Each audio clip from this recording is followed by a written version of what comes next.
So, am I audible? आवाज आ रही है आप लोगों को?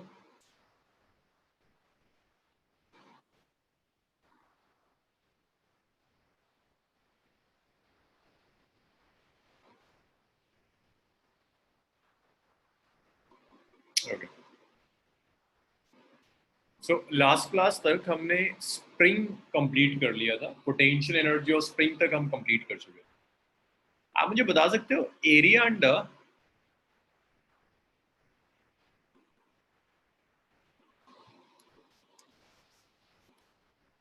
कि अगर मैं आपको स्प्रिंग में restoring force versus displacement graph plot करवाया था, मैं ये एक्स एक्सिस पर पोजीशन थी, वाई एक्सिस पर फोर्स था, फोर्स वर्सेस पोजीशन ग्राफ हमने प्लॉट किया था, ये कुछ इस तरह से स्ट्रेट लाइन ग्राफ आया।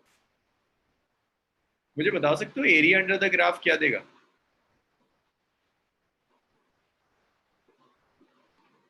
वर्क। हाँ, एरिया अंडर द ग्राफ आपको वर्क डन बाय स्प्रिंग देगा। सो ये आ जाता है कि एरिया अंडर द ग्राफ क्या देगा? Area under F versus x graph is work. तो फोर्स वर्सेस एक्स ग्राफ के अंडर जो एरिया होगा फॉर अ स्प्रिंग, इसे लिख लीजिएगा।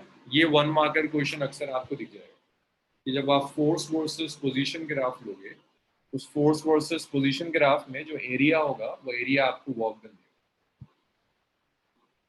सिर्फ एरिया अंडर द ग्राफ, सिर्फ। ये तो हमने ज्योमेट्रिकली वर्क डन कैलकुलेट कर रहे थे तब भी ये सीखा था कि हमेशा फोर्स वर्सेस डिस्प्लेसमेंट ग्राफ के अंडर जो एरिया आएगा वो एरिया आपको वर्क डन।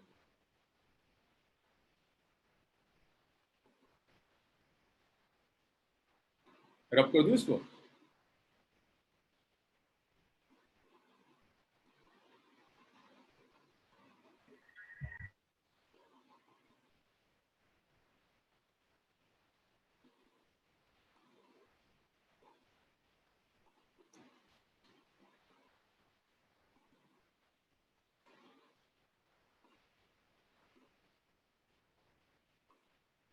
अब्दुल्ला, रब करूं अब?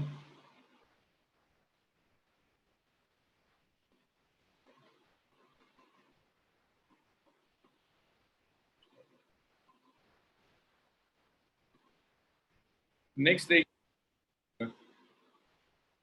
Next topic is mechanical energy.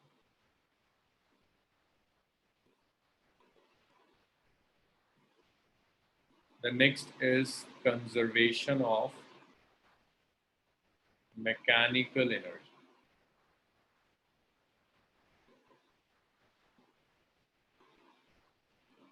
Abdullah, इस पर न्यूमेरिकल्स हम कर चुके हैं। इस पर हम न्यूमेरिकल्स कर चुके हैं। जी, राइट। नेक्स्ट देखिए, कंजर्वेशन ऑफ मैकेनिकल एनर्जी। देखिए, कंजर्वेशन ऑफ मैकेनिकल एनर्जी सिर्फ ये कहता है if non-conservative forces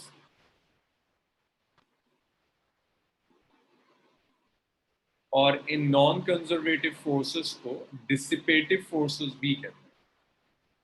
if non conservative और डिसिपेटिव फोर्सेस आर एब्सेंट, मान लीजिए एक सिस्टम है, उसमें नॉन कंजर्वेटिव फोर्सेस भी नहीं है, डिसिपेटिव फोर्सेस भी नहीं है, देन अगर ऐसा कोई सिस्टम है जहां ना नॉन कंजर्वेटिव फोर्सेस है ना dissipative forces, so sum of kinetic energy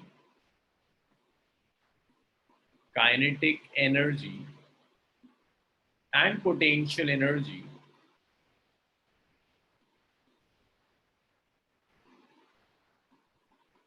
is conserved. This is known as conservation of mechanical energy. कि अगर आपके पास डिसिपेटिव फोर्सेस नहीं है, लाइक फ्रिक्शन नहीं है आपके सिस्टम में, विस्कोसिटी नहीं है, तो एनर्जी का कोई लॉस नहीं होगा। काइनेटिक एनर्जी और पोटेंशियल एनर्जी का सम कंजर्व रहता है, चेंज नहीं होता, इसे कहते हैं कंजर्वेशन ऑफ एनर्जी। इसका मतलब ये हुआ कि इनिशियल काइनेटिक एनर्जी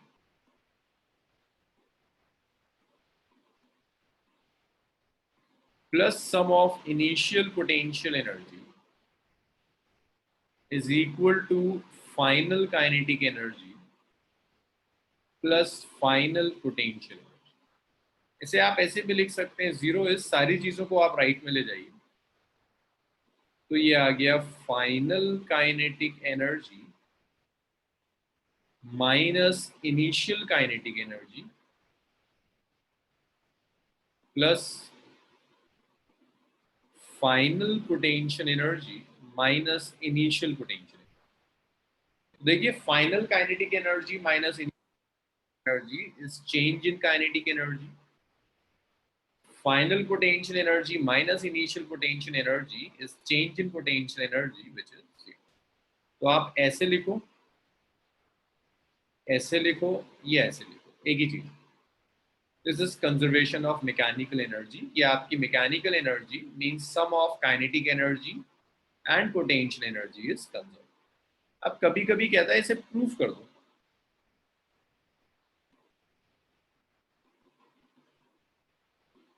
देखिए कंजर्वेशन ऑफ एनर्जी कहता है कंजर्वेशन ऑफ मैकेनिकल एनर्जी की काइनेटिक एनर्जी और पोटेंशियल एनर्जी का सम कंजर्व रहेगा।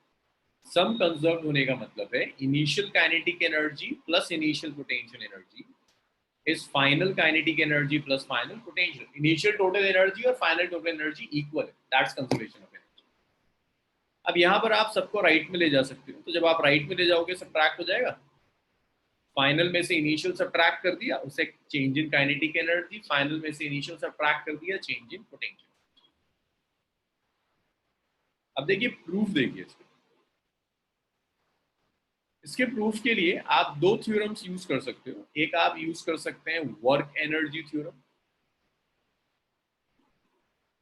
अगर आप वर्क एनर्जी थ्योरम यूज करेंगे so work done is change in kinetic energy, total work done on the system.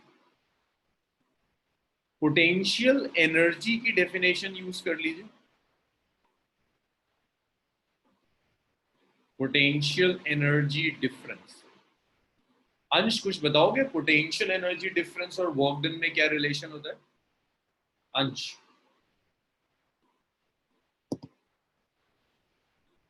Relation between potential energy difference and work done, अंश क्या होगा relation?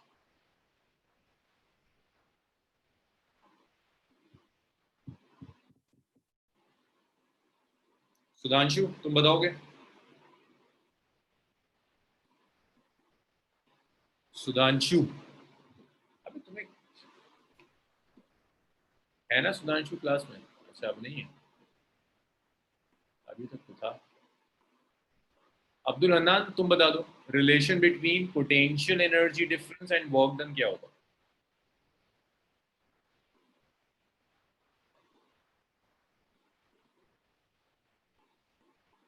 Abdul Hannan, मेरी आवाज किसी तक पहुंच नहीं रही? अच्छा मेरी आवाज आ रही है आप लोगों को? आ रही है सर। आ रही है तो आंसर क्यों नहीं देता है कोई? खुद जाओ, एक और ढूंढते हैं कोई। Sir, हाँ sir, change in potential energy is equal to work done internally or the negative of? Negative. हाँ ये इतनी देर में क्यों बोला? इतना लैग आ रहा है? 5 मिनट का लैग है मेरे बोलने के, 5 मिनट बाद आवाज पहुंच रही है।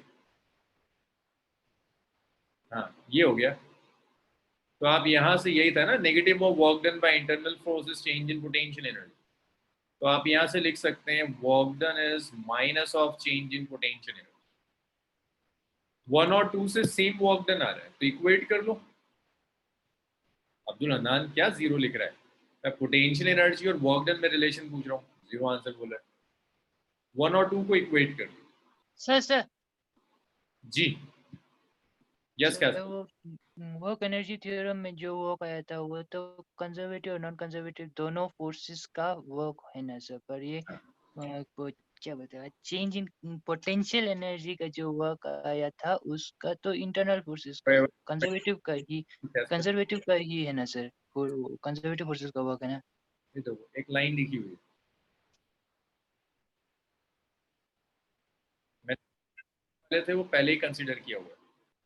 मैं तो पहले ही कंसीडर करके चल कंजर्वेटिव फोर्सेस नहीं है। ठीक है कैस्पल, तो यहाँ नॉन कंजर्वेटिव फोर्सेस नहीं है, तभी एनर्जी कंजर्व है, अदरवाइज नहीं। अच्छा ओके ओके ठीक है सर। जब इक्वेट करोगे तो change in kinetic energy is negative of change in potential energy. Change in potential energy को लेफ्ट में ले आओ, so change in kinetic energy plus change in potential energy is zero. ऐसे हम कैलकुलेट करेंगे, इसे लेफ्ट में ले आई तो change in kinetic energy plus change in potential energy is zero. ये प्रूव हो जाता है वर्क इस तरह से conservation of mechanical energy. So conservation of energy simply kinetic energy plus potential energy change नहीं होगा। कंडीशन क्या है, नॉन कंजर्वेटिव फोर्सेस नहीं होनी चाहिए, डिसिपेटिव फोर्सेस लाइक फ्रिक्शन नहीं होनी चाहिए। अगर ऐसा नहीं है तो एनर्जी कंजर्व रहेगी। इतना लिखिए, कुछ क्वेश्चंस करेंगे।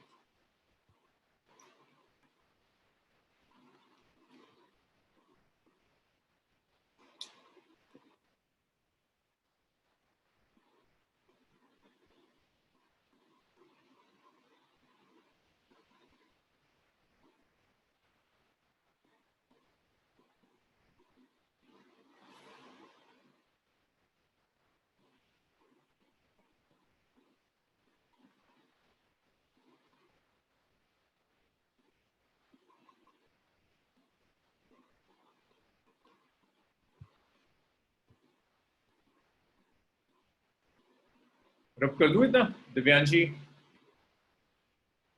मैत्री, सुधांशु,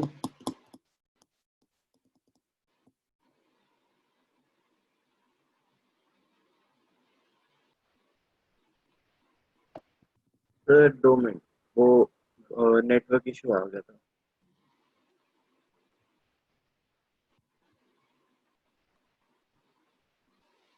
सर हम ये डायरेक्टली ऐड भी कर सकते हैं किसको Yash? Sir? Minus of work done is equal to potential energy and work done is equal to kinetic energy. ठीक ही बात है, ऐड कर दो तो वो W माइनस W जीरो हो जाएगा, which is change in kinetic energy minus change in potential energy.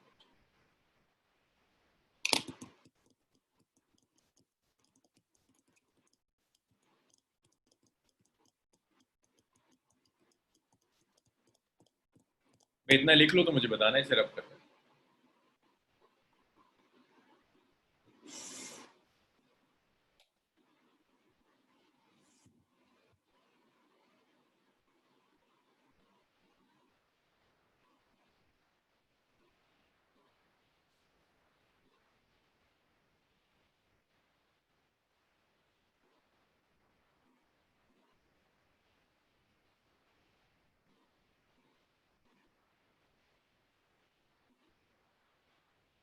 रब कर दूं इसको? सुधांशु हो गया, रब करूं इसे? Sir yes sir, yes sir. चलिए इसको रब करते हैं। अच्छा समझ है आज। अब अगर इसी में ना नॉन कंजर्वेटिव फोर्सेस आ जाए,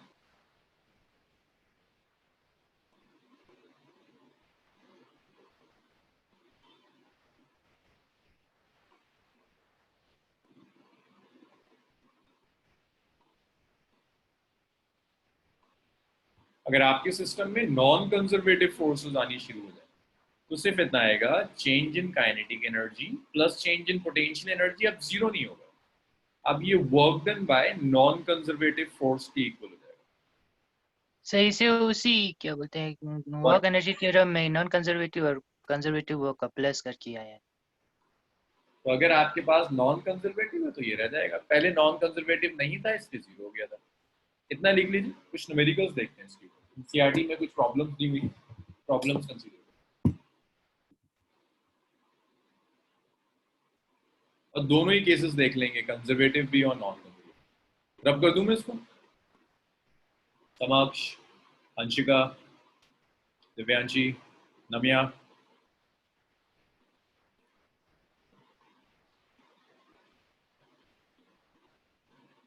तुम लोगों ने रिस्पॉन्ड करना क्यों बंद कर दिया?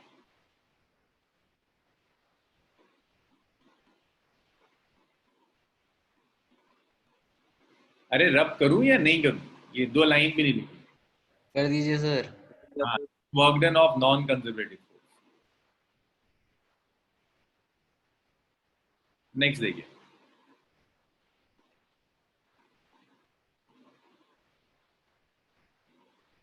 आकार दो शुरू के 2-3 क्वेश्चन साथ में करेंगे। Of mass 1000 kg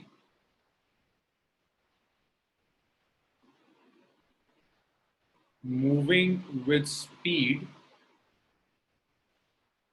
of 80 meter per hour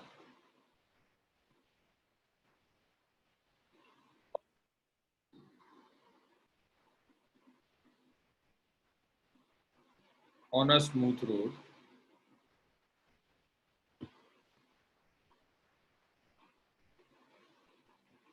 collide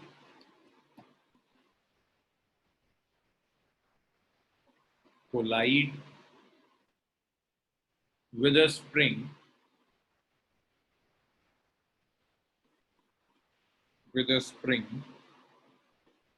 of spring constant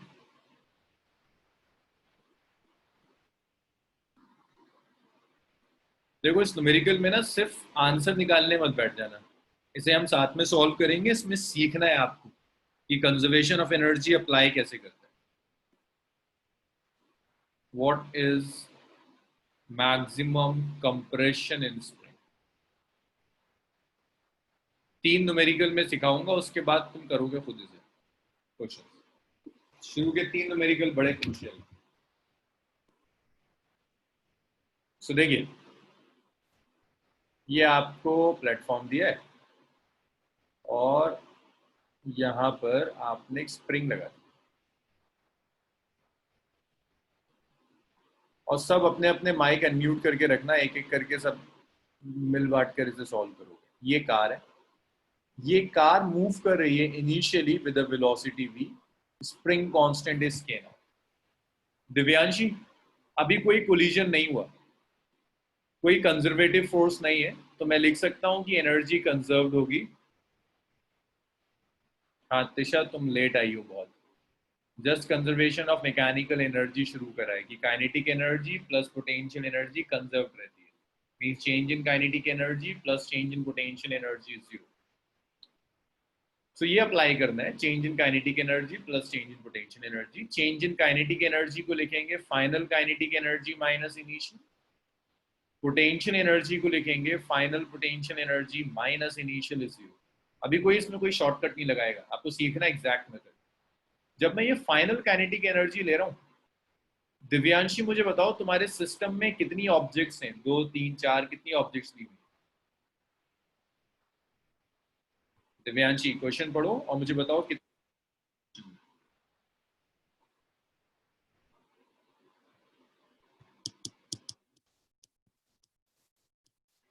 लोगों के रिस्पॉन्स नहीं आते हैं।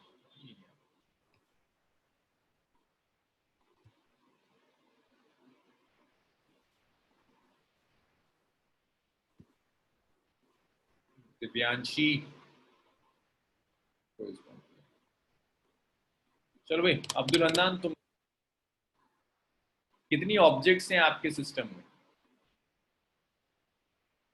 अब्दुल हन्नान, ऑब्जेक्ट में सिस्टम में कितनी ऑब्जेक्ट्स हैं? 3। एक तो कार हो गई, एक स्प्रिंग हो गई। ग्राउंड में कोई चेंज नहीं आ रहा, ग्राउंड नहीं है, 2 ऑब्जेक्ट्स हैं, कार है और स्प्रिंग है। तो जब आप काइनेटिक एनर्जी लिखोगे ना तो टोटल काइनेटिक एनर्जी लिखोगे, फाइनल भी जब लिखोगे तो टोटल काइनेटिक एनर्जी, इनिशियल भी लिखोगे तो टोटल, ये भी टोटल और ये भी टोटल, कार प्लस स्प्रिंग की काइनेटिक। तो जिसे हम फाइनल काइनेटिक एनर्जी कह रहे हैं ना, ये kinetic energy basically final kinetic energy of car plus final. मैं बहुत ज्यादा डिटेल लिख रहा हूँ, न्यूमेरिकल में एक लाइन में भी सॉल्व कर सकता हूँ, लेकिन आपको सिर्फ सीखना अप्लाई करते कैसे। फिर एक शॉर्टकट मेथड और देखिए, minus initial kinetic energy of car plus initial kinetic energy of spring plus जब आप फाइनल लिखोगे, इस final kinetic energy of car plus final kinetic energy of spring minus initial kinetic energy of car plus initial kinetic energy of, ये change आ गया 0। अब मुझे values बताना शुरू करिए। कार की फाइनल काइनेटिक एनर्जी कितनी है? देखो सुनो, ये तो इनिशियल है, ये इनिशियल है, और फाइनली ये हुआ कि ये कार आती है, स्प्रिंग के साथ कोलाइड करती है।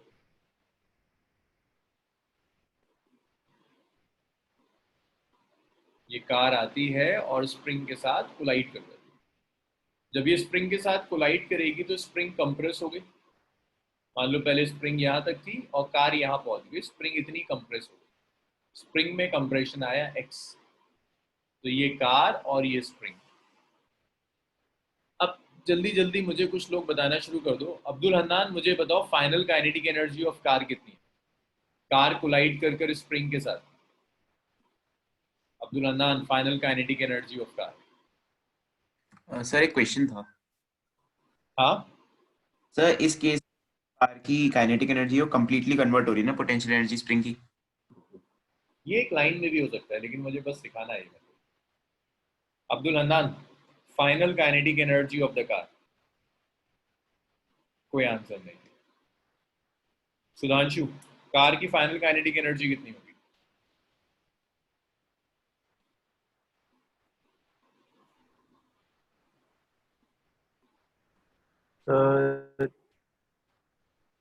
हाँ, कितनी होगी? सर बोल के रख दो। तुम्हारी आवाज नहीं आ रही सुधांशु। भाई फाइनली कार जाकर रेस्ट में आती है। भाई कार स्प्रिंग के साथ कोलाइड करती है, स्प्रिंग कंप्रेस होती है और कार रेस्ट में आ जाती है। तो कार की final kinetic energy 0। Car rest में आ जाती है ना, तो कार की फाइनल काइनेटिक एनर्जी 0 होगी। देखिए फाइनली स्प्रिंग भी रेस्ट में आ जाती है, तो स्प्रिंग की भी फाइनल काइनेटिक एनर्जी 0 होगी। इनिशियली कार मूव कर रही थी, तो कार की इनिशियल काइनेटिक एनर्जी थी हाफ mv²। गौरव, स्प्रिंग की इनिशियल काइनेटिक एनर्जी कितनी? सर स्प्रिंग की काइनेटिक एनर्जी होगी हाफ के माइनस हाफ के। वही स्प्रिंग की काइनेटिक, पोटेंशियल नहीं। एक सेकंड, हाफ के फिर x1। पोटेंशियल नहीं पूछ रहा, काइनेटिक हाफ mv² होती है। हाँ जी, कितनी आएगी? स्प्रिंग इनिशियली मूव कर रही है रेस्ट में? तो रेस्ट में। तो इनिशियल तो 0 हो जाएगा। जी, फाइनल पोटेंशियल एनर्जी कितनी है कार की? कार कुछ हाइट वाइट पे तो नहीं जा रही, तो कार की फाइनल पोटेंशियल एनर्जी कितनी होगी? 0। अंशिका, स्प्रिंग कंप्रेस हो रही है, स्प्रिंग की फाइनल पोटेंशियल एनर्जी? अंशिका,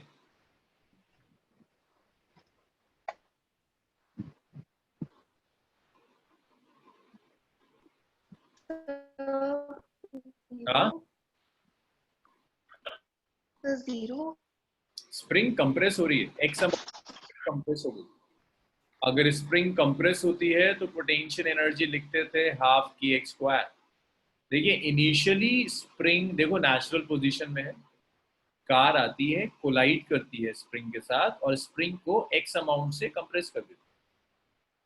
तो स्प्रिंग में कुछ पोटेंशियल एनर्जी आई होगी ना, हाफ के x²। अंशिका तुम ही बताती रहो, इनिशियल पोटेंशियल एनर्जी थी क्या कोई कार में? अंशिका, क्या कार में कोई इनिशियल पोटेंशियल एनर्जी थी?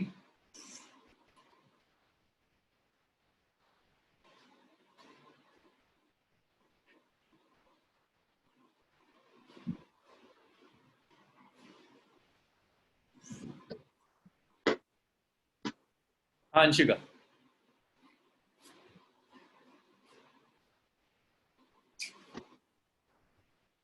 यार ये बड़ा। नमिया, इनिशियल पोटेंशियल एनर्जी कार की कितनी होगी?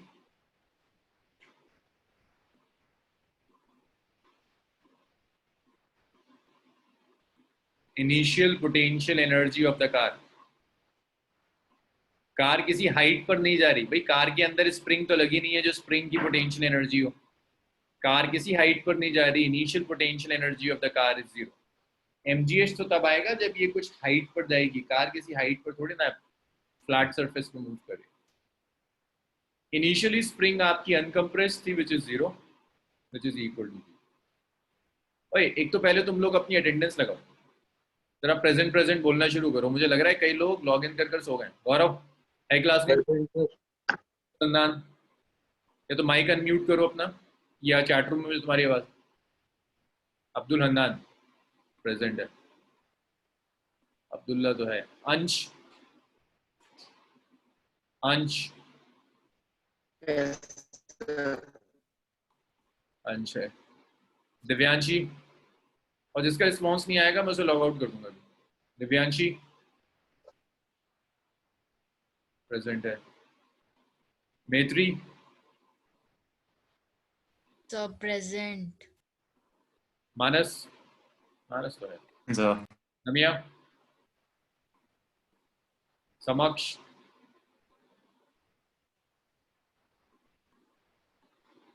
समक्ष देखो ये गायब है, ये गायब है।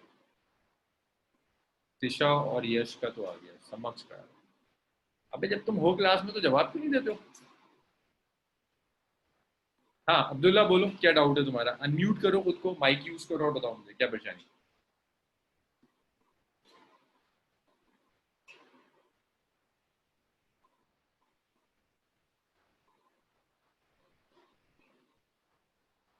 देखिए सुनिए, दोबारा देखिए, आप कंजर्वेशन ऑफ एनर्जी अप्लाई कर रहे हैं। कंजर्वेशन ऑफ एनर्जी कहता है change in kinetic energy plus change in potential energy 0।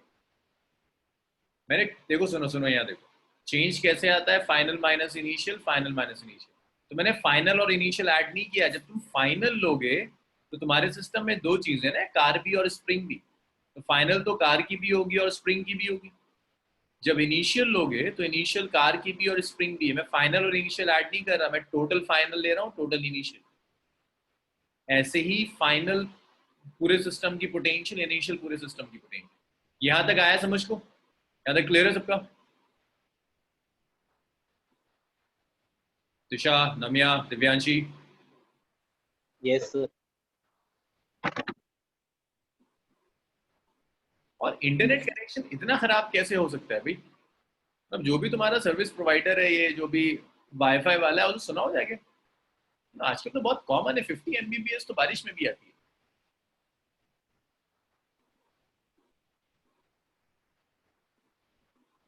नहीं दिव्यांशी आपकी आवाज नहीं आ रही, बिल्कुल भी नहीं आ रही।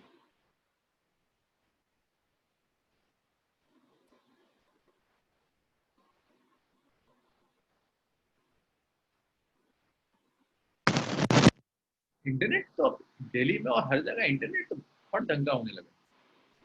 स्पेशली अगर आप वाईफाई ले रहे हो तो कोई परेशानी नहीं आती है। तो देखो यहाँ हाफ से हाफ कैंसिल हुआ और एक सर्विस प्रोवाइडर से परेशानी आ रही है, हटाओ उसको, दूसरा लगाओ, दूसरे दिन ठीक हो जाएगा। kx² is mv²। तो यहाँ से आपको x कैलकुलेट करना, तो आप लिख सकते हो x² is mv² divided by k। तो ये x आ गया √over mv² divided by k ना। अब देखिए आपको सारी वैल्यूज गिवन है। मास गिवन है आपको 1000, वेलोसिटी कितनी गिवन है? 18 किलोमीटर पर आवर। यश 18 किलोमीटर पर आवर का क्या मतलब है? कितना हो गया मीटर पर सेकंड में? 5 metre per second sir. Metre per second. देखो ये है ना 18 किलोमीटर पर आवर, अगर किसी को नहीं आ रहा है, भूल गया। 18 into 5 by 18 which is 5 meter per second. So that's 5² divided by k. K is spring constant which is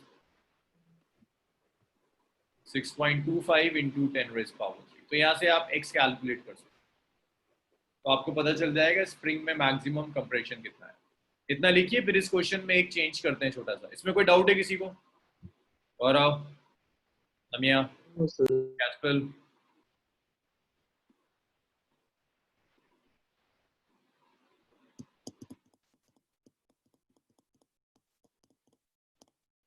clear है सबका?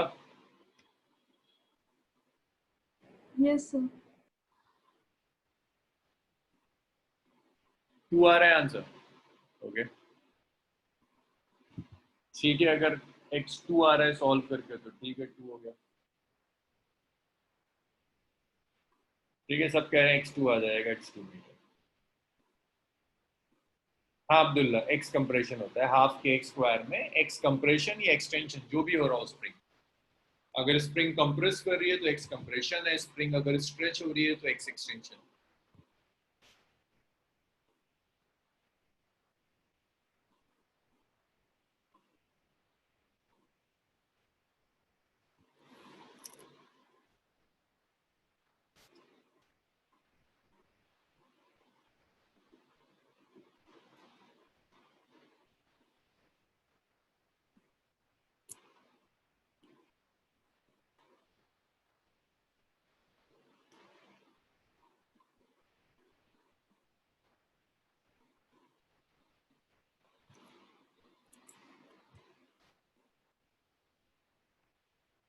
रब कर दूं इसे? एक सेकंड सर। क्वेश्चन तो रब कर दूं? क्वेश्चन लिख लिया सबने? Yes sir. यार देखो, अगर आप लोग रिस्पॉन्ड नहीं करोगे तो मैं पढ़ा नहीं सकता ऐसे। मतलब अगर आपको रिस्पॉन्ड नहीं करना है तो फिर इतनी छोटी बैच का क्या फायदा? फिर तो आप एक और बैच है मेरी 50-60 स्टूडेंट्स की होती है, उसमें आ जाइए। और इंटरनेट इश्यूज इतने मेजर नहीं हो सकते दिल्ली के अंदर, स्पेशली जो लोग दिल्ली में। चलो मुझे समझ में आता है बाहर अगर कुछ हो रहा है, बारिश वारिश हो रही है तो इंटरनेट गिर जाता है, लेकिन दिल्ली में तो 50 Mbps तो बहुत नॉर्मल है। एक ढंग का वाईफाई लगवाओ, परेशानी नहीं आएगी।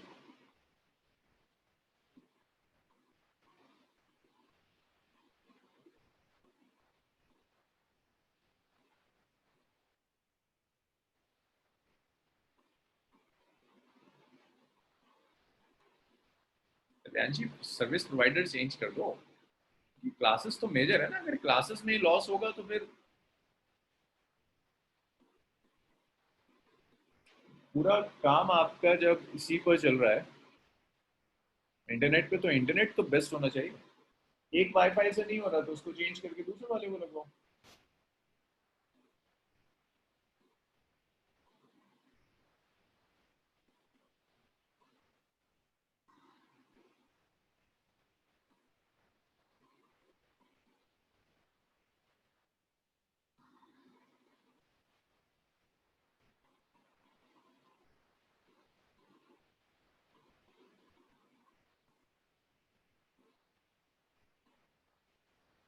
सेम प्रॉब्लम सॉल्व करनी है। अगर अब सरफेस रफ नहीं है, सरफेस स्मूथ नहीं है, सरफेस रफ है, अगर सरफेस में कुछ फ्रिक्शन दिया हुआ, मुझे बताओगी नमिया क्या चेंज आएगा कैलकुलेशन में अगर सरफेस आपकी रफ नहीं है, सॉरी रफ सरफेस दी हुई है?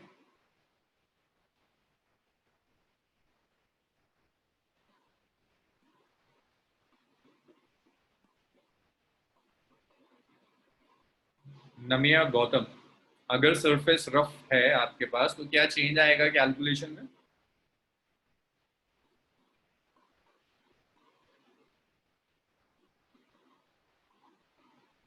अभी बता रहा हूँ कैस्कुलस डिस्टेंस की जरूरत नहीं पड़ेगी।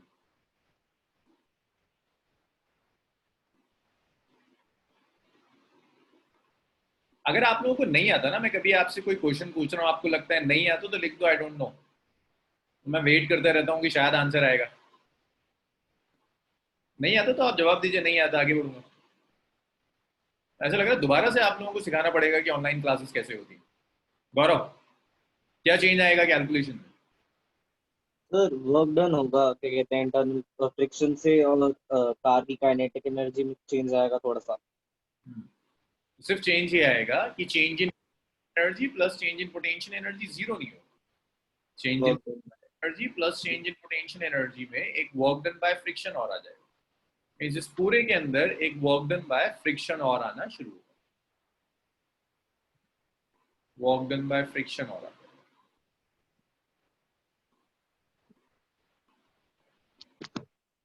This is work done by friction, zero नहीं होगा, वर्क डन बाय एक फ्रिक्शन हो रहा है, वर्क डन बाय फ्रिक्शन,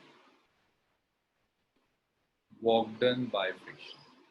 अच्छा, अब वर्क डन बाय फ्रिक्शन के लिए यहां देखिए, ये जो कार है, जब ये कार इस स्प्रिंग के साथ कोलाइड करती है, ये इनिशियल पोजीशन, और उसके बाद कार कितना डिस्टेंस ट्रैवल कर रही है, एक्स, जितना स्प्रिंग कंप्रेस हुई है, ये कार कोलाइड करती है, ये इनिशियल है, ये इनिशियल है जब कार जस्ट कोलाइड करती है, और जब x डिस्टेंस कवर कर कर कार रेस्ट में आ जाती है, स्प्रिंग कंप्रेस हो जाती है, ये फाइनल पोजीशन।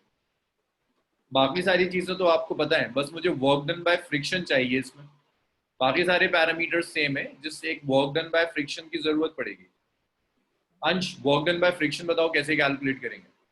पहले तो बताओ फ्रिक्शनल फोर्स कितनी होगी है अंश?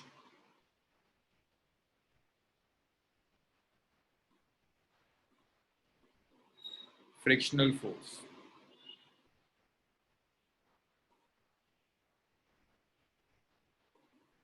अंश, तुम्हें आवाज आ रही है मेरी?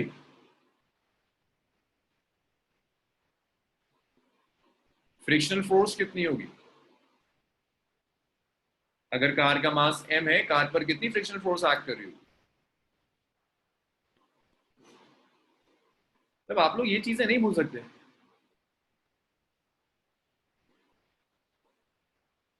अंश, कितना टाइम हो गया फ्रिक्शन करते करते?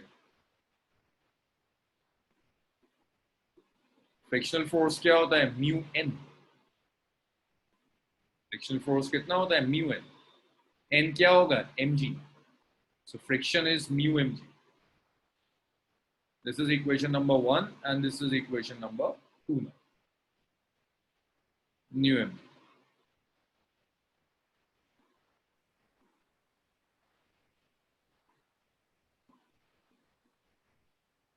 हाँ, अंशिका मुझे बताओ कि वर्क डन बाय फ्रिक्शन कैसे आएगा, कितना होगा work done by friction? Anshika, work done by friction कितना होगा?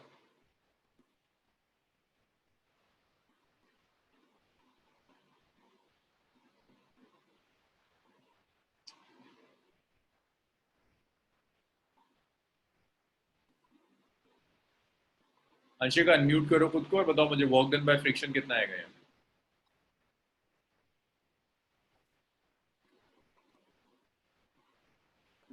So थोड़ा जोर से बोलो, friction, work done by friction कैसे कैलकुलेट करेंगे?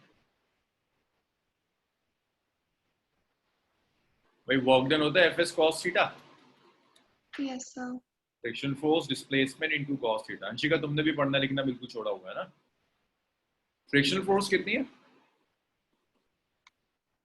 So UMG displacement, X angle between displacement and friction force. so हो रहा है तो फ्रिक्शन कहाँ एक्ट करेगा? 180 राइट में हो रहा है तो फ्रिक्शन ऑपोजिट डायरेक्शन में एक्ट करेगा, एंगल इज 180 cos 180। सो ये वर्क डन बाय फ्रिक्शन आ गया simply minus of mu m g x, that is equation number 3। तो आपका सिर्फ इतना काम है, सब कुछ उठाइए और 1 में रख दीजिए। वर्क डन बाय फ्रिक्शन को उठाकर यहाँ सब्स्टिट्यूट कर दो और देखो कितना आ रहा है, सारी वैल्यूज रखिए, m गिवन है, v गिवन है, k गिवन है, देखो x कैसे आएगा। Excuse me sir. हाँ यस, सर कार पर रोलिंग फ्रिक्शन नहीं लगना चाहिए? रोलिंग फ्रिक्शन हमेशा स्लाइडिंग फ्रिक्शन के कंपेरेबल नेग्लिजिबल होता है, तो हम रोलिंग फ्रिक्शन कंसीडर नहीं करेंगे। अब जब कार एक बार स्प्रिंग के साथ कांस्टेंट में टच में आ जाएगी तो यहाँ स्लाइडिंग ही होगी, कार स्लाइड कर रही होगी धीरे धीरे। अलग से अगर रोलिंग फ्रिक्शन के बारे में कुछ नहीं दिया है तो आपके सिस्टम में सिर्फ स्लाइडिंग फ्रिक्शन आएगा।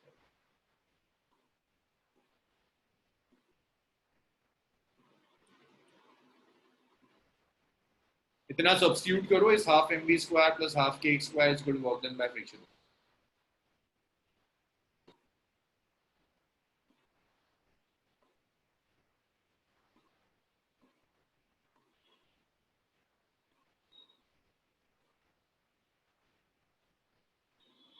हाँ अब्दुल्ला बोलो। अब्दुल्ला अपना माइक यूज करो, माइक यूज करो, तुम जल्दी बता दोगे मुझे कुछ।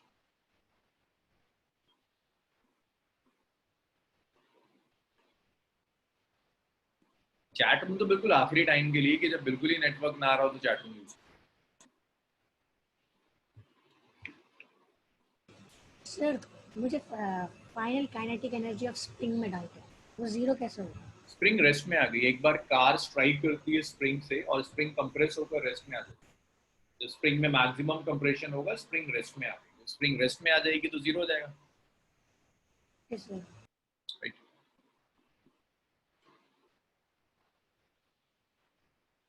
नमिया इक्वेशन कैसी आ रही है, लीनियर या क्वाड्रेटिक है?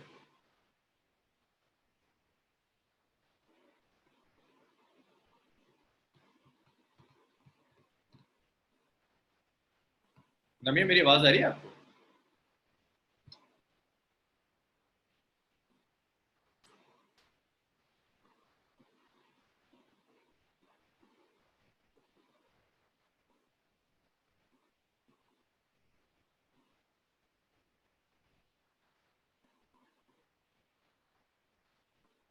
भाई मास इज 1000, वेलोसिटी कितनी थी 5 square plus half 6.25 into 10 raised power 3 x square is work done by friction, which is minus of mu mgx.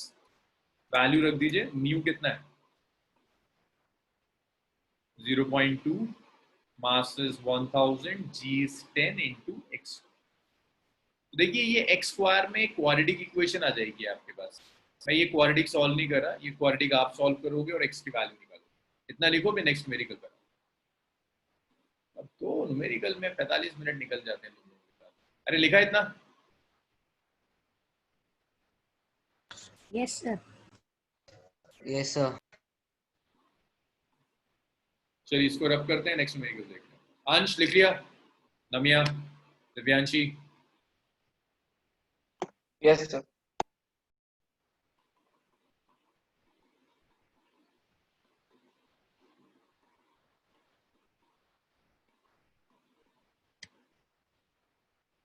Next numerical देखिए, same conservation of energy.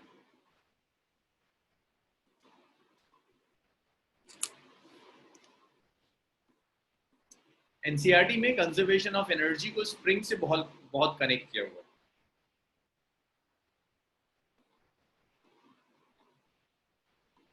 A ball of mass m is dropped from height h on a platform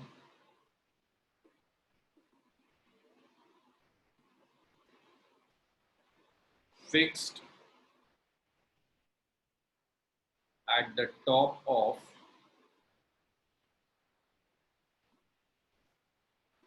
vertical spring.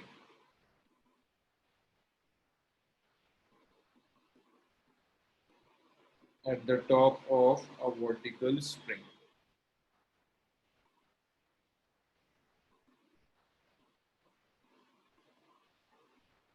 The platform is depressed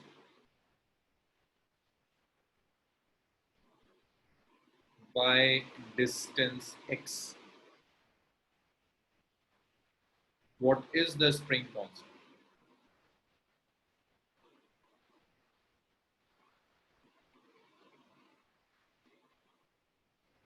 अब सारे ना अपने mic unmute कर लेना। तो ये एक प्लेटफॉर्म है, ये इससे एक स्प्रिंग लगी हुई है और यहाँ पर बॉल है एट अ हाइट एच। आपने इस बॉल को रिलीज किया। जब बॉल को तुम रिलीज करोगे तो बॉल को रिलीज करने के बाद ये स्प्रिंग थोड़ा सा कंप्रेस होगी और ये प्लेटफॉर्म नीचे आ गया। यहाँ एक्स अमाउंट से स्प्रिंग कंप्रेस हुई, एक्स अमाउंट से प्लेटफॉर्म नीचे आ गया। आपको स्प्रिंग का स्प्रिंग कांस्टेंट निकालना है। भाई Abdullah, kinetic energy half mv square होती है। कोई भी ऑब्जेक्ट हो, स्प्रिंग हो, कार हो, बॉल हो, कुछ भी हो, kinetic energy is half mv square. Half kx square तो स्प्रिंग की पोटेंशियल एनर्जी है जो हमने लास्ट थर्सडे डिराइव करी, हाफ के एक्स स्क्वायर पोटेंशियल एनर्जी है स्प्रिंग की। सो देखो ये इनिशियल सिस्टम है और ये आपका फाइनल सिस्टम है। ये मास यहाँ आ गया, ये मास यहाँ से एच हाइट कवर करने के बाद यहाँ तक पहुंच गया। नमिया तुम हो क्लास में?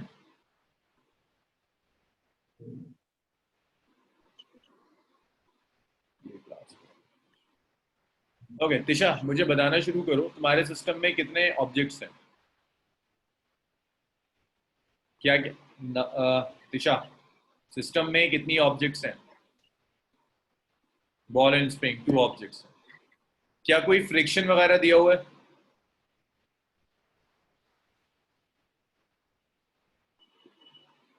So that means final potential energy plus initial potential energy, final kinetic energy minus initial kinetic energy is 0. ये इनिशियल पोजीशन है, इसको मैं ले रहा हूं, दिस इज 0। यहां से मैं हाइट मेजर करूंगा, यहां से हाइट मेजर करूंगा। मुझे बताओगे फाइनली, और ये फाइनल पोजीशन है बॉल की। तिशा, मुझे बॉल की फाइनल पोटेंशियल एनर्जी बता दो। अब यहां भी जब मैं फाइनल लिख रहा हूं, that means final potential energy of ball plus final potential energy of spring minus initial energy of ball plus initial potential energy of spring. हमेशा ऐसे लिखा करो टोटल सिस्टम। 2 मिनट ज्यादा लगते हैं लेकिन गलती नहीं होती। Final kinetic energy of ball plus final kinetic energy of spring minus initial kinetic energy of ball plus initial kinetic energy of spring is equal to 0। हाँ तिशा, मैं आपसे पूछ रहा हूं बॉल की फाइनल पोटेंशियल एनर्जी कितनी होगी? बॉल, स्प्रिंग नहीं, बॉल की। आपने कहा था हाफ के एक्स स्क्वायर, क्या हाफ के स्क्वायर ही आएगा? तिशा तुम कभी माइक तो यूज किया करो। अच्छा, बॉल की बताओ मुझे, बॉल की कितनी?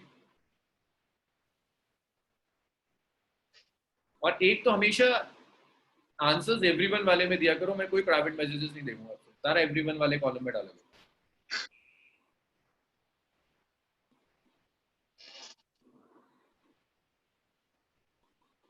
नहीं आया, ओके भाई। देखो फाइनली बॉल यहां रखी हुई है, कैस्पल तुम बताओगे बॉल की फाइनल पोटेंशियल एनर्जी कितनी होगी? -mgx। भाई देखिए ये 0 है, जहां से आप हाइट मेजर करना शुरू कर रहे हैं, ये आपकी हाइट का 0। जब आप हाइट से x डिस्टेंस नीचे जाओगे तो पोटेंशियल एनर्जी नेगेटिव हो जाती है, -mgx। ये फाइनल है, स्प्रिंग आपकी x अमाउंट से कंप्रेस हो गई, तो आपकी स्प्रिंग की final potential energy is half के एक्स स्क्वायर माइनस इनिशियली आपकी बॉल यहां थी, h हाइट पर थी आपकी बॉल, तो बॉल की initial potential energy is mgh। Initially spring की potential energy, Abdul Hannan, initial potential energy of the spring कितनी है Abdul Hannan?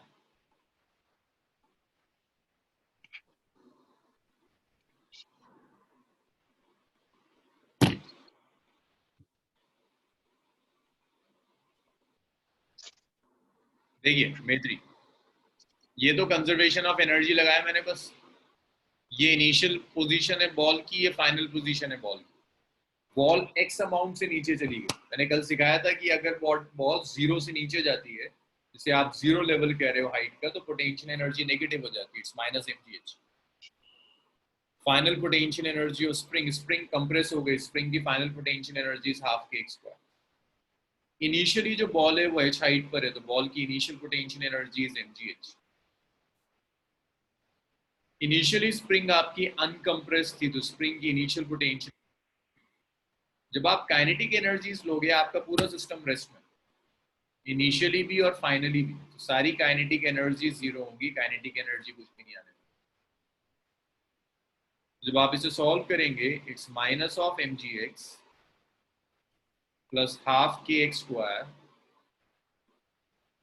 Minus mgh is equal to 0। तो यहां से आपको कैलकुलेट क्या करना है, k कैलकुलेट करना है। सब कुछ राइट में ले जाइए। So it's half kx square is mgh plus mgx। k चाहिए आपको, तो आप इसे ऐसे लिख सकते हो कि आपका k आ जाएगा। जरा सॉल्व करो इसे और लिखो कितना आएगा k। अब्दुल हन्नान, तुम्हें इतना वक्त क्यों लगता है छोटी सी चीज टाइप करने में? k कैलकुलेट कीजिए यहाँ से, k कितना है, और डाउट्स बताइए मुझे अगर कोई डाउट नहीं है।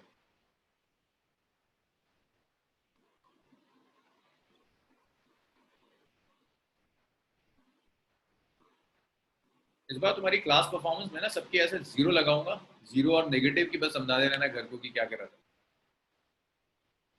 अगस्त को भेजना है ना मुझे परफॉर्मेंस।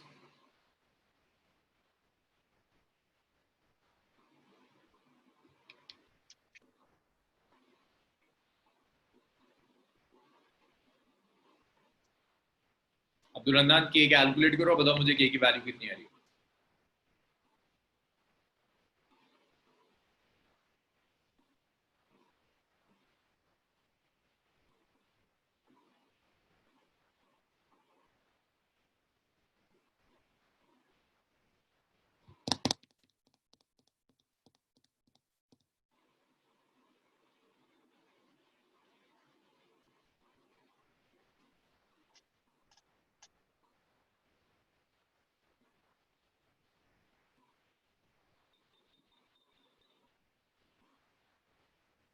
सर आ गई।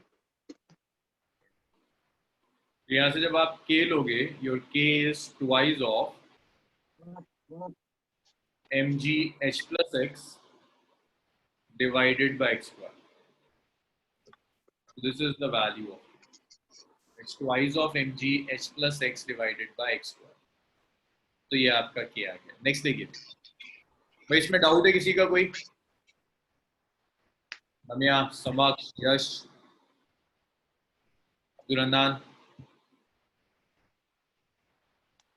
सर काइनेटिक एनर्जी 0 क्यों हुई? इनिशियली भी रेस्ट में था आपकी बॉल, स्प्रिंग मैक्सिमम कंप्रेशन में आ गई, फिर से बॉल आपके रेस्ट में हो गई। स्प्रिंग पहले भी रेस्ट में थी, फाइनल कंप्रेस होने के बाद फिर स्प्रिंग रेस्ट में आ गई। स्प्रिंग अगर रेस्ट में है तो एनर्जी तो 0 है। इसे रब करूं मैं इतना? Yes sir.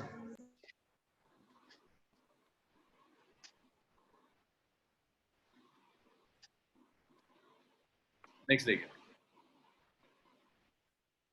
ये अक्सर स्कूल्स में आ जाता है, बहुत सीधी सी चीज है, क्लास 10th में भी हुआ करता था। क्वेश्चन आता है, show that total mechanical energy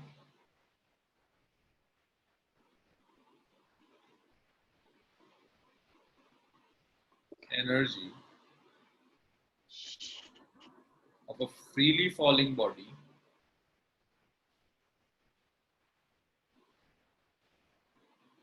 is conserved.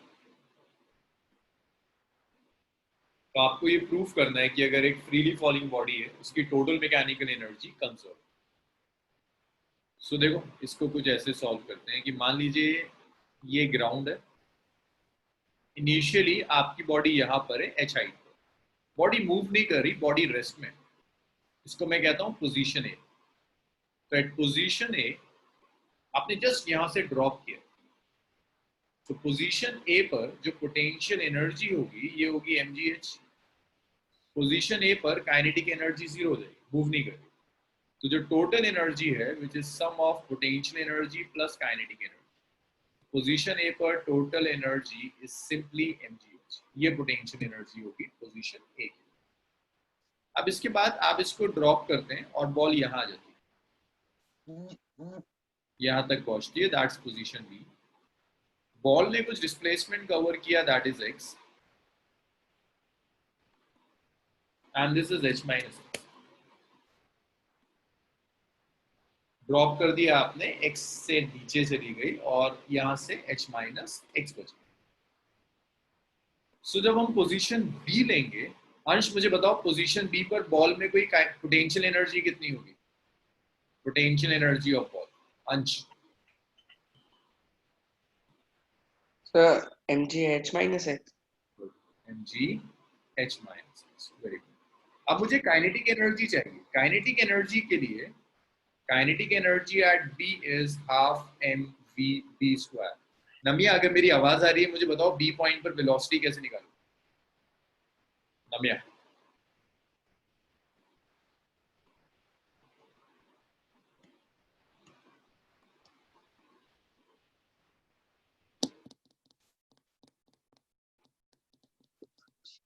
Excuse me sir. युवराज, हाँ सर मेरी अभी वो चल रही थी, स्कूल की तरफ से कंपटीशन था तो उन्होंने मेरे को भेजा था, तो अभी मेरा वो चल रहा था एंड जस्ट अभी फ्री हुआ सर, अभी अभी एंटर करिए क्लास। मैंने देखा तुम अभी अभी आया। मैंने कंजर्वेशन ऑफ मैकेनिकल एनर्जी शुरू करा है। शुरू करे हुए 1 घंटा हो गया। न्यूमेरिकल्स ही है। कंजर्वेशन ऑफ मैकेनिकल एनर्जी में कोई थ्योरी नहीं। थ्योरी सिर्फ ये है कि kinetic energy plus potential energy constant. तो अगर तुम यहाँ से भी समझना शुरू करोगे तुम्हें समझ में आएगा, कुछ और कुछ नहीं है, सिर्फ यही है kinetic energy plus potential energy is constant. जैसे ये ए पोजीशन थी, यहाँ मैंने बॉल ड्रॉप करी। जस्ट ड्रॉप करने का मतलब है इनिशियल काइनेटिक 0। ये 0 है जहां से मैं हाइट मेजर कर रहा हूँ, बॉडी एच हाइट पर दी हुई है। जो बॉडी एच हाइट पर है तो potential energy mgh, body rest में थी, kinetic energy 0। Total energy initial potential plus kinetic is mgh। Position, उसके बाद बॉल को ड्रॉप किया, पोजीशन बी तक आ गया। जब ये पोजीशन बी पर आता है, अब ग्राउंड से हाइट है h माइनस एक्स, तुम लिख सकते हो potential energy is mgh minus x. जो काइनेटिक एनर्जी होगी that's half m dv square. मतलब बी के पॉइंट पे जो वेलोसिटी है उसका स्क्वायर। अब मुझे बताओगे, तुम बता दो यार युवराज, कैसे आएगा वीवी, कैसे आएगा? सर मेरे हिसाब से सर जो हमने 1/2 mv b स्क्वायर निकाला है और जो टोटल हमारा है 1/2 mv स्क्वायर, उसको जब हम माइनस करेंगे तो हमारी पोटेंशियल एनर्जी आ जाएगी। सर फॉर्मूले मोशन ऑफ इक्वेशन से निकल जाएगा ना, v square is equal to v minus u square qs। तो vb स्क्वायर इनिशियली रेस्ट में था 0 स्क्वायर। एक्सेलरेशन फ्री फॉल है तो एक्सेलरेशन इज माइनस। डिस्प्लेसमेंट नीचे आ रहा है, displacement is minus. vb square is 2gx। vb square यहाँ रख दो तो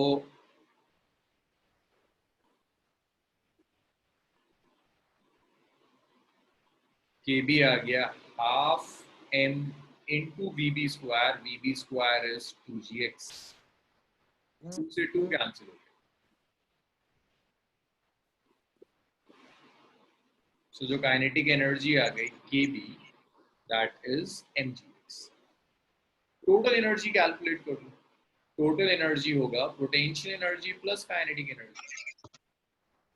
so potential energy is mg। अरे फ्री फॉल में सिखाया मेरी, तुम भूल भी बड़ी जल्दी हो। फ्री फॉल में सिखाया था कि डाउनवर्ड्स नेगेटिव होता है। तुम ये चीज कई बार कर चुकी हो, अभी तुमने करा है, शायद लास्ट थर्सडे यही तो करा है। बॉडी नीचे आ रही है, डिस्प्लेसमेंट नेगेटिव है। तुम्हें ना मेरी क्लासेस से ज्यादा स्टडी की जरूरत है। mgh में याद रखना, सेल्फ स्टडी का सब्स्टिट्यूट कभी भी रिवीजन क्लासेस नहीं हो सकती। सेल्फ स्टडी नहीं करोगी, भूलती रहोगी। x से x कैंसिल हो गया। टोटल एनर्जी देखो बी पॉइंट पर भी कितनी आ गई mgh। अब इसके बाद फाइनली ये बॉल यहाँ स्ट्राइक कर जाती है, इसे सी पॉइंट कहते हैं, at point C. Abdul Hannan, C point पर बताओगे मुझे पोटेंशियल एनर्जी कितनी? अब्दुल हन्नान, सी पॉइंट पर पोटेंशियल एनर्जी। वेरी गुड जी। अब तुम जरा ढंग से रिस्पॉन्ड कर रहे हो, कहाँ गायब हो जाते हो? काइनेटिक एनर्जी होगा half M b c square. जरा बताओ मुझे वेलोसिटी कैसे आएगी? अब्दुल हन्नान थोड़ी देर के लिए अनम्यूट करो खुद को और मुझे कैसे निकालोगे C point?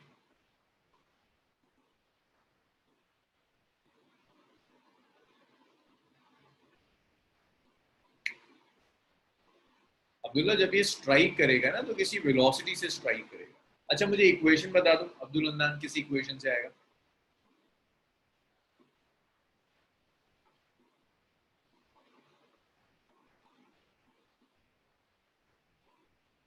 v square minus u square is 2s।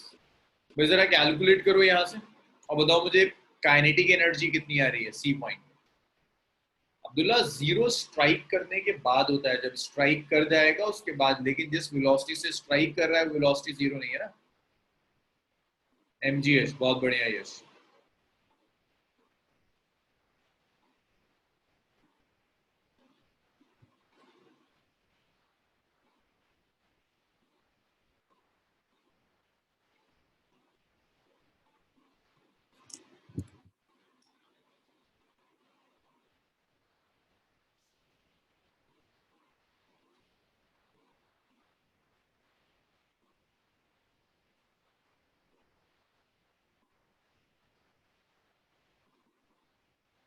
देखो ये h हाइट नीचे गिरा है, इसको आप ऐसे लिख सकते हैं v c square 2 into minus g, h displacement नीचे आ गया माइनस एच, तो आप लिख सकते हैं v c square is 2gh। तो सी पर काइनेटिक एनर्जी होगी half M v c square, so half m into 2gh। ये कैंसिल हो गया, ये आ गया mgh।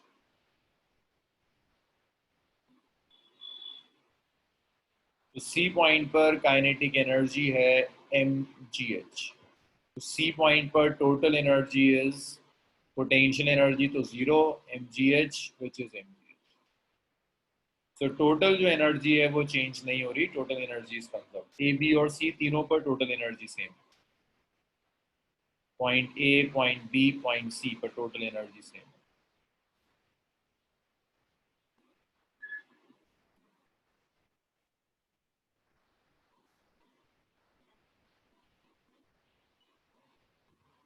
This is conservation of energy.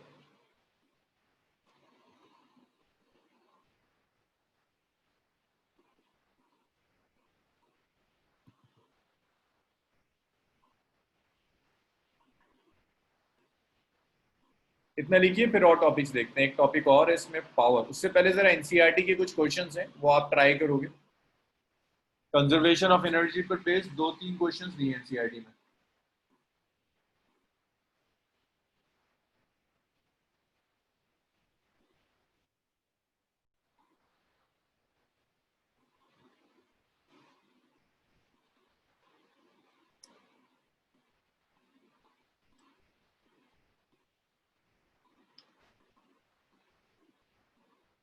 रब कर दूं ये सब? लिख लिया सबने?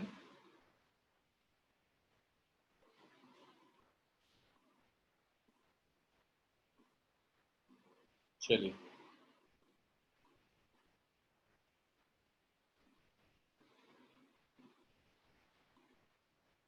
ये 2 क्वेश्चन एनसीईआरटी के कंजर्वेशन ऑफ एनर्जी पर ही, इसे आप ट्राई करें।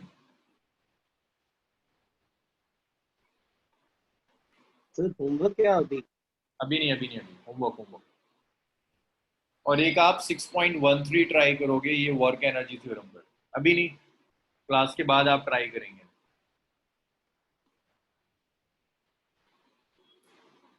इतना लिखिए, फिर पावर देखते हैं।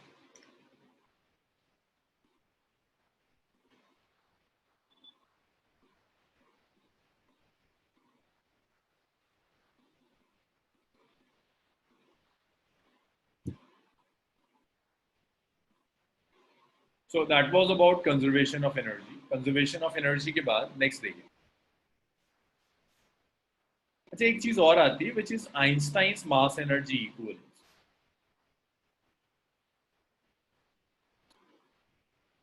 Einstein's mass energy। देखिए ये आइंस्टाइन्स मास एनर्जी इक्विवेलेंस कहता है कि एनर्जी जो टोटल एनर्जी है वो मास में कन्वर्ट हो सकती है। भाई आपने जूनियर क्लासेस में पढ़ा होगा कि एनर्जी कंजर्व होती है, energy can neither be created not destroyed, but energy मास में कन्वर्ट हो सकता है, मास एनर्जी में कन्वर्ट हो सकता है। स्प्रिंग, अब्दुल्ला एक मिनट जरा, अभी आता हूँ। So Einstein's mass energy equivalence is E = mc²। ये आपको ये बताता है अगर आपके पास m मास है तो ये पॉसिबिलिटी है कि ये सारा का सारा मास एनर्जी में कन्वर्ट हो जाए, और ऐसा भी हो सकता है कि एनर्जी मास में कंजर्व हो।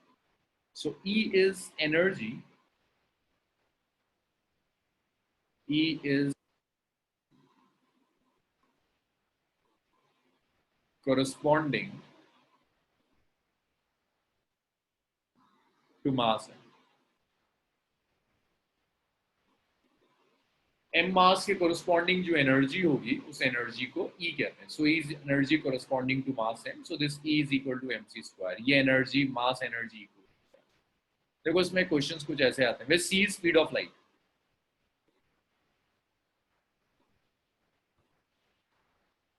तो आपको ये बता रहा है कि एनर्जी कंजर्व नहीं, एनर्जी डिस्ट्रॉय भी हो सकती है, एनर्जी क्रिएट भी हो सकती है, बट एनर्जी डिस्ट्रॉय होगी या क्रिएट होगी on the basis of mass. अगर एनर्जी क्रिएट हो रही है तो मास डिस्ट्रॉय होगा, अगर एनर्जी डिस्ट्रॉय हो रही है तो मास क्रिएट होगा। ये क्लियर है सबका? Yes sir. नेक्स्ट देखिए, क्वेश्चन देखिए, अगर एक बॉडी है, बॉडी का मास आपको गिवन है 1 kg, और मैं कहता हूं इस 1 kg के कोरस्पॉन्डिंग एनर्जी निकालो, मीन्स अगर ये पूरा का पूरा 1 kg मास डिस्ट्रॉय हो जाए तो कितनी एनर्जी क्रिएट होगी वो कैलकुलेट कीजिए। तो जो एनर्जी होगी is mc square. So mass is 1 kg, C is 3 into 10 raised to the power 8 square. So E is 9 into 10 raised to the power 16. That's it. ऐसे मास एनर्जी इक्विवेलेंस यूज करते हैं कि अगर मास को आप एनर्जी में कन्वर्ट करोगे तो C स्क्वायर से मल्टीप्लाई करोगे। सारे nuclear power plant, nuclear bomb इसी प्रिंसिपल पर बेस्ड। इतना लिखिए, फिर नेक्स्ट पावर्स डिस्कस करते हैं। इतना हो जाए मुझे बताइए, इसे रब करते हैं फिर पावर करते हैं।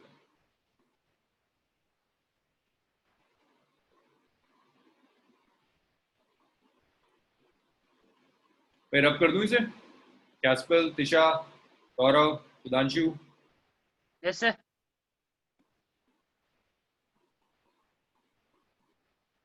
भाई अब्दुल्ला, स्प्रिंग की पोटेंशियल एनर्जी अगर ये स्प्रिंग मीन पोजीशन पर है तो पोटेंशियल एनर्जी नहीं होगी, लेकिन अगर आपने स्प्रिंग को इलोंगेट किया हुआ है या आपने स्प्रिंग को कंप्रेस किया हुआ है, एक्स एक्सटेंशन है या एक्स कंप्रेशन है, तो एक्सटेंशन या कंप्रेशन की वजह से स्प्रिंग में एनर्जी आ जाती है which is half K square. Initial और फाइनल से फर्क नहीं पड़ता, आपको सिर्फ ये देखना है स्प्रिंग आपकी स्ट्रेच है, इनिशियल हो या फाइनल हो एनर्जी होगी। स्प्रिंग आपकी कंप्रेस्ड है, इनिशियल हो या फाइनल हो पोटेंशियल। नेक्स्ट देखिए, पावर। देखिए power is rate of doing, power is rate of doing work. Means अगर आप कुछ डेल्टा डब्ल्यू वर्क कर रहे हो, वर्क डन आप कर रहे हो इन टाइम डेल्टा टी में, तो यहां आप डिफाइन कर सकते हैं कि जो एवरेज पावर होगी, दैट एवरेज पावर P, और मैं नीचे एवरेज नहीं लगा रहा, average power P is delta W over delta T। तो ये average power it's work done divided by time. Tisha जरा मुझे बताओ इंस्टेंटेनियस पावर के लिए क्या चेंज करना होगा? अगर मैं आपसे कह रहा हूं मुझे इंस्टेंटेनियस पावर चाहिए, तिशा क्या चेंज आएगा?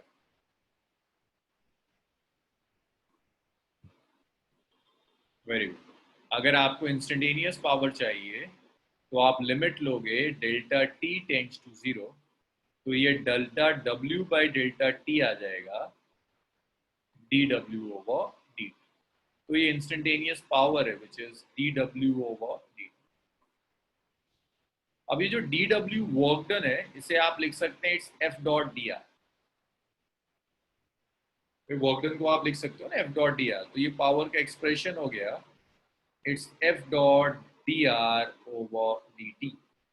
dr ओवर dt को आप वेलोसिटी लिख सकते हैं, तो पावर हो जाएगा dot product of force and velocity. ये जो dr ओवर dt है, derivative of position with respect to time, इसे आप वेलोसिटी लिख सकते हैं, तो पावर हो जाएगा F डॉट। डॉट ओपन करोगे it's F v cos theta.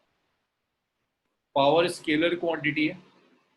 Anshika इसकी यूनिट बताओ मुझे, वर्क डन बाय टाइम की यूनिट क्या होगी? Anshika unit work done by time की यूनिट क्या होगी? सर एक बार रिपीट कर दो question. Work done by time की यूनिट क्या होगी? Sir joules per second. Joules per second, और इस जूल्स पर सेकंड को वॉट है. सो this is SI unit of power which is joules per second, या ऐसे आप वॉट कह सकते हैं. इतना लिखिए, कुछ प्रॉब्लम्स करते हैं इसमें.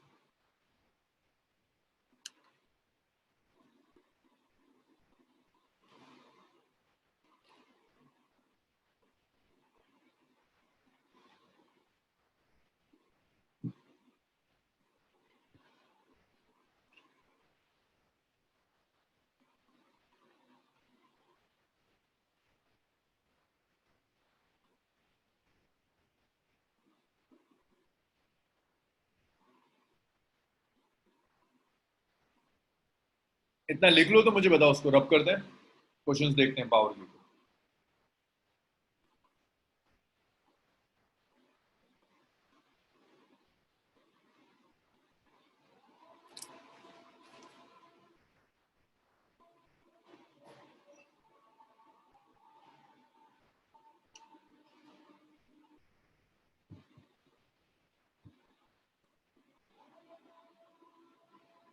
सर ये limit of delta W upon delta T जो है, इसको हम D W upon D T वही लिखा है हमने, लिमिट को उसमें चेंज करा. हाँ, जब लिमिट लिखने का मतलब है डेल्टा श्रिंक हो जाएगा. जब डेल्टा श्रिंक हो जाता है तो डी हो जाता है. डिफरेंशिएशन हो गया ना, डी डब्ल्यू. जी सर. अच्छा, इसके बाद देखिए एक चीज और, एक यूनिट और हम यूज करते हैं, हॉर्स पावर. एक यूनिट और यूज होती है horse power. 1 horse power 746 what की इक्वल. एक और हम यूनिट यूज करते हैं जिसको हॉर्स पावर कहते हैं. एक हॉर्स पावर 746 वॉट की इक्वल. इसे भी लिख लीजिएगा, कुछ न्यूमेरिकल्स में काम आएगा. सर पर वॉट तो इलेक्ट्रिसिटी का यूनिट नहीं होता. वो वॉट पावर होती है बेसिकली. इलेक्ट्रिसिटी में भी जो आप वॉट यूज करते हैं इलेक्ट्रिकल पावर कहते हैं. तो सर वो भी तो इंटर रिलेटेड होती होंगी, क्योंकि जब हम गाड़ियां देखते हैं तो हॉर्स पावर में भी आती है, वॉट्स में भी आती हैं, इलेक्ट्रिक व्हीकल्स और petrol run vehicles. General power है. अब ये पावर इलेक्ट्रिकल पावर भी हो सकती है, मैकेनिकल पावर भी हो सकती है. जैसे अगर आप कोई बल्ब लेते हो, आप कहते हो ना 100 वॉट, वो इलेक्ट्रिकल पावर है. Electrical work done divided by time. अगर आप कोई इंजन ले रहे हो, उस पर लिखा हुआ है हॉर्स पावर, तो मैकेनिकल पावर है. Mechanical work done by the engine divided by time. तो पावर इलेक्ट्रिकल मैकेनिकल एक ही होती है. इसको मैं रब कर रहा हूं.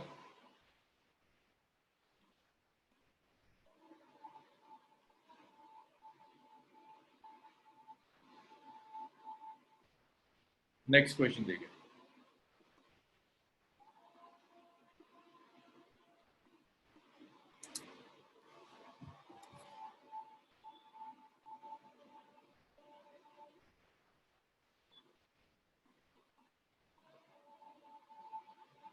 वो एक एनसीईआरटी की एक प्रॉब्लम है.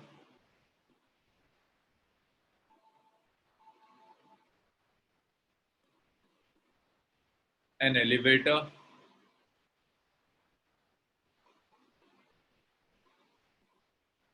which can carry a maximum load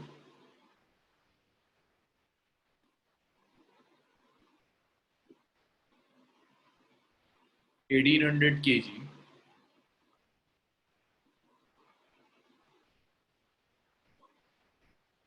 elevator plus passenger is moving up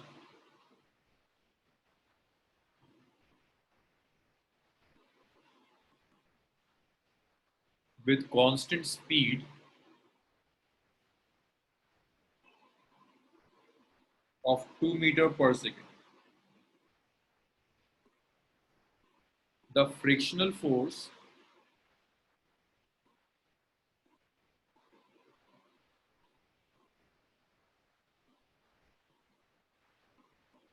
opposing the motion is 4000 kg, 4000 Newton.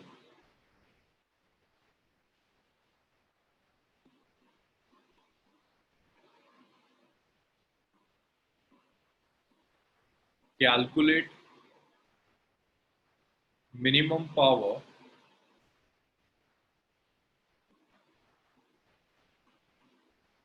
delivered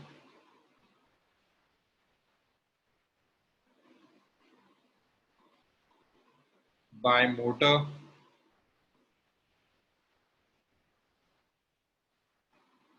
to the elevator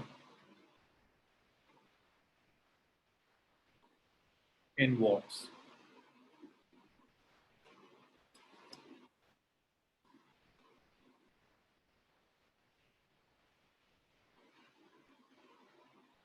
So देखिए, एक स्ट्रिंग दी हुई है, इस स्प्रिंग से आपने एक एलिवेटर और एक कनेक्ट कर दिया, जो मैक्सिमम जो लोड लेके जा सकता है दैट इज 1800 kg, और ऊपर लेके जा रहा है with a constant speed of 2 metre per second. तो देखो यहाँ फोर्सेस क्या क्या काम कर रही होगी भाई, टेंशन एक्ट कर रही होगी ऊपर टी, वेट डाउनवर्ड्स एक्ट कर रहा होगा 1800 g। भाई फ्रिक्शन बताओगे कहाँ एक्ट करेगी, अपवर्ड्स या डाउनवर्ड्स? डाउनवर्ड्स। फ्रिक्शन मोशन का अपोज करेगी, मोशन अपवर्ड्स हो रहा है तो फ्रिक्शन डाउनवर्ड्स एक्ट करेगी, फ्रिक्शनल फोर्स डाउनवर्ड, और ये कांस्टेंट वेलोसिटी से जा रहा है। सर ये फ्रिक्शनल फोर्स दोनों साइड की दीवारों से है ना? नहीं, ये जो फ्रिक्शनल फोर्स है ये दीवारों से, एयर फ्रिक्शन है बेसिकली जो दिया हुआ है ना इसने, ये एयर फ्रिक्शन है।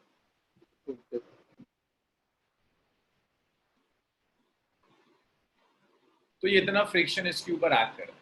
वो आपसे कह रहा है जो भी मोटर है, वो मोटर कौन सी फोर्स अप्लाई कर रही है, टेंशन।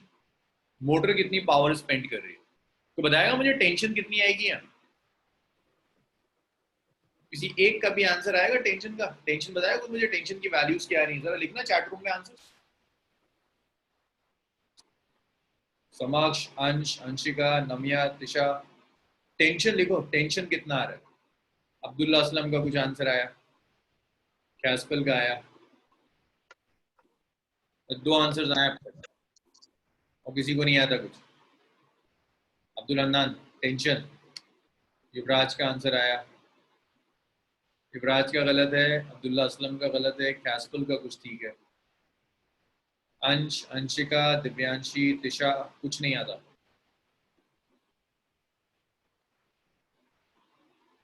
गौरव का सही है, यश का सही आ रहा है। अरे भाई जो टेंशन होगी वो 2 फोर्सेस को बैलेंस कर रही है, वेलोसिटी कांस्टेंट है that means acceleration 0, laws of motion में सिखाया था, it's t minus friction minus 1800 g is equal to mass into 0. So t minus friction, friction कितना है 4000 Newton, minus 1800 g is 10 which is 0. तो यहाँ टेंशन आ गया 18,000 plus 4,000, तो टेंशन आ गया 22,000 न्यूटन। अरे जिनका 18,000 आ रहा था वो कैसे भूल गए कि फ्रिक्शन भी है, 22,000 एक्ट कर। अब पावर चाहिए, पावर होता है dot product of force and velocity. Force कौन सी है, ये टेंशन, वेलोसिटी ऊपर जा रही है, दोनों वेक्टर सेम डायरेक्शन में, तो आप लिख सकते हो टीवी कॉस 0, टीवी ऊपर है, वी भी ऊपर है, दोनों वेक्टर सेम डायरेक्शन में, एंगल 0 डिग्री होगा। Power is tension which is 22,000. V is velocity. Velocity is 2 meter per second.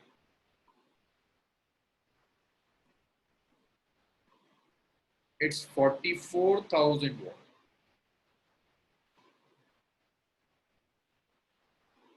इतना पावर एक्ट कर।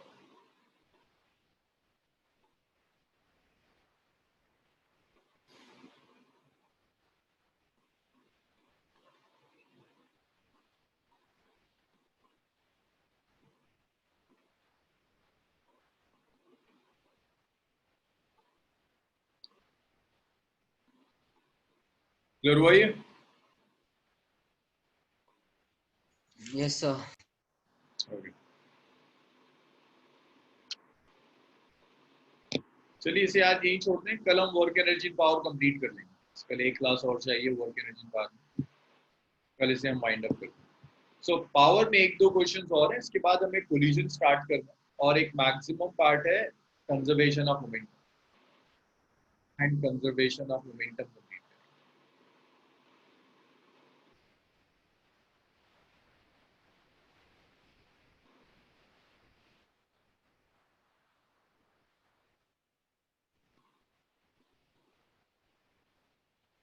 चलिए आज इसे यही छोड़ते हैं, कल कंटिन्यू करेंगे।